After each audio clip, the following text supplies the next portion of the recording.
July ತಿಂಗಳಲ್ಲಿ ಸಿಂಹ ರಾಶಿಯವರಿಗೆ ಆರೋಗ್ಯ, ಶಿಕ್ಷಣ, ಉದ್ಯೋಗ, ಆರ್ಥಿಕ ಸ್ಥಿತಿ, ಕುಟುಂಬ ಮತ್ತು ವ್ಯಾಪಾರದ ಬಗ್ಗೆ ಗೋಚರ ಫಲಿತಾಂಶಗಳು. ಸೂರ್ಯ.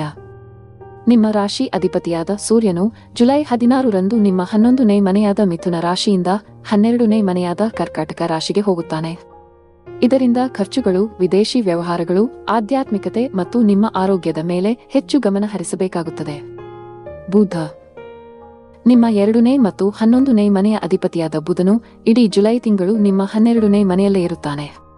ಇದರಿಂದ ಆರ್ಥಿಕ ವಿಷಯಗಳು, ಮಾತು, ಲಾಭಗಳು, ಖರ್ಚುಗಳು ಮತ್ತು ವಿದೇಶಿ ವ್ಯವಹಾರಗಳ ಮೇಲೆ ಪ್ರಭಾವ ಬೀರುತ್ತದೆ. ಶುಕ್ರ.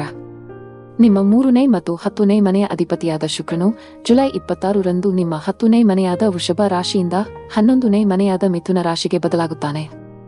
ಇದರಿಂದ ನಿಮ್ಮ ಸಂವಹನ, ವೃತ್ತಿ, ಸಾಮಾಜಿಕ ಮನ್ನಣೆ ಮತ್ತು ಆದಾಯದ ಮಾರ್ಗಗಳ ಮೇಲೆ ಗಮನ ಬದಲಾಗುತ್ತದೆ. ಮಂಗಳ. ನಿಮಗೆ ಯೋಗಕಾರಕನಾದ ಮಂಗಳ ಜುಲೈ 28ರಂದು ನಿಮ್ಮ 1ನೇ ಮನೆಯಾದ ಸಿಂಹ ರಾಶಿಯಿಂದ 2ನೇ ಮನೆಯಾದ ಕನ್ಯಾ ರಾಶಿಗೆ ಹೋಗುತ್ತಾನೆ.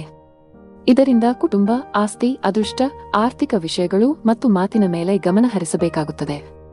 ಗುರು. ನಿಮ್ಮ 5ನೇ ಮತ್ತು 8ನೇ ಮನೆಯ ಅಧಿಪತಿಯಾದ ಗುರು ಇಡೀ ಜುಲೈ ತಿಂಗಳು ನಿಮ್ಮ 11ನೇ ಮನೆಯಲ್ಲೇ ಇರುತ್ತಾನೆ. ಇದರಿಂದ ಸೃಜನಶೀಲತೆ, ಮಕ್ಕಳು, ಪ್ರೇಮ ವ್ಯವಹಾರಗಳು, ಆಕಸ್ಮಿಕ ಲಾಭಗಳು ಮತ್ತು ಸಂಶೋಧನೆಗಳ ಮೇಲೆ ಅನುಕೂಲಕರ ಪ್ರಭಾವ ಬೀರುತ್ತದೆ. ಶನಿ. ನಿಮ್ಮ 6ನೇ ಮತ್ತು 7ನೇ ಮನೆಯ ಅಧಿಪತಿಯಾದ ಶನಿಯು ಇಡೀ ಜುಲೈ ತಿಂಗಳು ನಿಮ್ಮ 8ನೇ ಮನೆಯಲ್ಲೇ ಇರುತ್ತಾನೆ.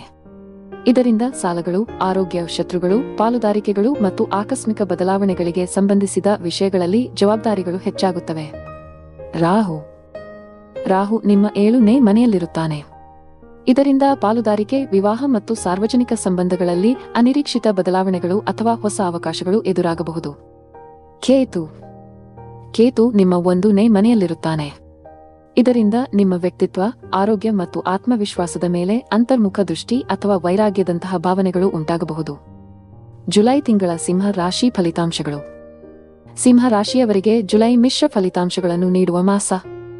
ಒಂದೆಡೆ ನಿಮ್ಮ ಲಾಭಸ್ಥಾನ 11ನೇ ಮನೆ ಬಹಳ ಬಲವಾಗಿರುವುದರಿಂದ ವೃತ್ತಿ, ವ್ಯಾಪಾರ ಮತ್ತು ಆರ್ಥಿಕ ವಿಷಯಗಳಲ್ಲಿ ಅದ್ಭುತ ಯಶಸ್ಸನ್ನು ಸಾಧಿಸುತ್ತೀರಿ.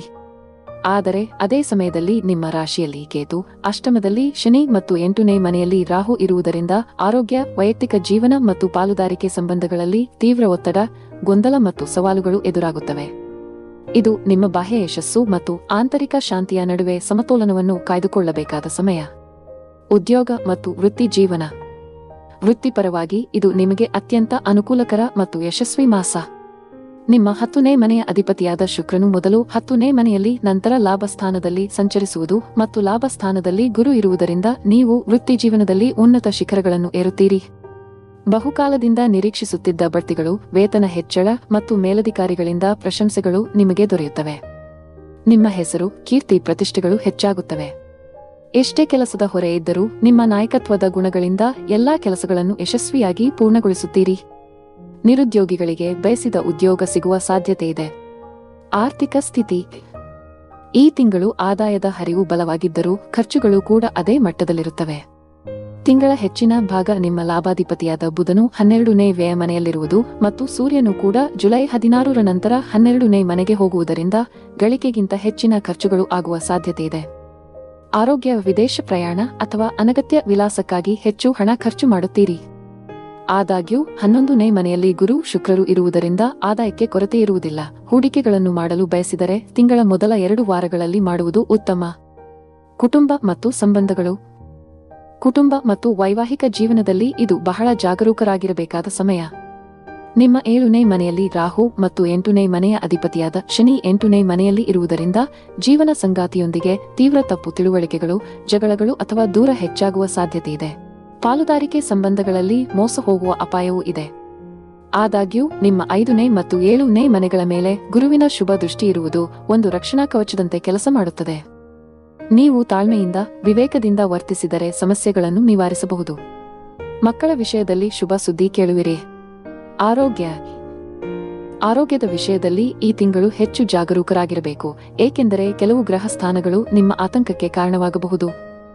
ನಿಮ್ಮ ರಾಶಿಯಲ್ಲಿ 1ನೇ ಮನೆ ಕೇತು ಇರುವುದರಿಂದ ನಿಮ್ಮಲ್ಲಿ ಶಕ್ತಿ ಕಡಿಮೆಯಾದಂತೆ ಗೊಂದಲದಿಂದ, ನಿರಾಸಕ್ತಿಯಿಂದ ಅನಿಸಬಹುದು. ಅಷ್ಟಮ ಸ್ಥಾನದಲ್ಲಿರುವ ಶನಿ ದೀರ್ಘಕಾಲದ ಆರೋಗ್ಯ ಸಮಸ್ಯೆಗಳನ್ನು ಅಥವಾ ಅಪಘಾತಗಳನ್ನು ಸೂಚಿಸುತ್ತಿದ್ದಾನೆ.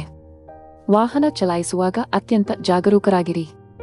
ಜುಲೈ 16ರ ನಂತರ ಸೂರ್ಯನು 12ನೇ ಮನೆಗೆ ಹೋಗುವುದರಿಂದ ರೋಗ ನಿರೋಧಕ ಶಕ್ತಿ ಕಡಿಮೆಯಾಗಿ ಆಸ್ಪತ್ರೆ ಖರ್ಚುಗಳು ಹೆಚ್ಚಾಗಬಹುದು. ಯಾವುದೇ ಸಣ್ಣ ಅನಾರೋಗ್ಯವನ್ನು ನಿರ್ಲಕ್ಷಿಸದೆ ತಕ್ಷಣ ವೈದ್ಯರನ್ನು ಸಂಪರ್ಕಿಸುವುದು ಉತ್ತಮ. ವ್ಯಾಪಾರಿಗಳಿಗೆ ಆದಾಯದ ದೃಷ್ಟಿಯಿಂದ ಇದು ಉತ್ತಮ ತಿಂಗಳು. ಲಾಭಗಳು ಚೆನ್ನಾಗಿಯೇ ಇರುತ್ತವೆ. ಆದಾಗ್ಯೂ ಪಾಲುದಾರಿಕೆ ವ್ಯವಹಾರ ಮಾಡುವವರು ಬಹಳ ಜಾಗರೂಕರಾಗಿರಬೇಕು. ರಾಹು ಶನಿಗಳ ಪ್ರಭಾವದಿಂದ ಪಾಲುದಾರರೊಂದಿಗೆ ಸಂಬಂಧಗಳು ಹಾಳಾಗಬಹುದು ಅಥವಾ ಅವರಿಂದ ನಷ್ಟಗಳು ಬರಬಹುದು. ಹೊಸ ಉದ್ಯಮಗಳು ಅಥವಾ ದೊಡ್ಡ ಒಪ್ಪಂದಗಳನ್ನು ಮಾಡಿಕೊಳ್ಳುವಾಗ ಎಲ್ಲಾ ದಾಖಲೆಗಳನ್ನು ಕೂಲಂಕಷವಾಗಿ ಪರಿಶೀಲಿಸಬೇಕು. ವ್ಯಾಪಾರ ವಿಸ್ತರಣೆಗೆ ಇದು ಸರಿಯಾದ ಸಮಯವಲ್ಲ. ಇರುವ ವ್ಯಾಪಾರವನ್ನು ಜಾಗರೂಕತೆಯಿಂದ ನೋಡಿಕೊಳ್ಳುವುದರ ಮೇಲೆ ಗಮನ ಹರಿಸಿ. ವಿದ್ಯಾರ್ಥಿಗಳಿಗೆ ಈ ತಿಂಗಳು ಒಂದು ವರದಾನದಂತಿದೆ. ನಿಮ್ಮ 5ನೇ ಮನೆಯ ಮೇಲೆ ವಿದ್ಯಾಕಾರಕನಾದ ಗುರುವಿನ ಸಂಪೂರ್ಣ ದೃಷ್ಟಿ ಇರುವುದರಿಂದ ನಿಮ್ಮ ಏಕಾಗ್ರತೆ ಮತ್ತು ಗ್ರಹಣ ಶಕ್ತಿ ಅದ್ಭುತವಾಗಿರುತ್ತವೆ. ಸ್ಪರ್ಧಾತ್ಮಕ ಪರೀಕ್ಷೆಗಳಲ್ಲಿ ಅದ್ವಿತೀಯ ಯಶಸ್ಸನ್ನು ಸಾಧಿಸುತ್ತೀರಿ. ಉನ್ನತ ಶಿಕ್ಷಣಕ್ಕಾಗಿ ವಿದೇಶಕ್ಕೆ ಹೋಗಲು ಬಯಸುವವರ ಪ್ರಯತ್ನಗಳು ಫಲಿಸಬಹುದು. ಕೇತುವಿನಿಂದ ಉಂಟಾಗುವ ಸಣ್ಣ ಪುಟ್ಟ ಗೊಂದಲಗಳನ್ನು ನಿವಾರಿಸಿದರೆ ಇದು ನಿಮಗೆ ಅತ್ಯಂತ ಯಶಸ್ವಿ ತಿಂಗಳಾಗುತ್ತದೆ.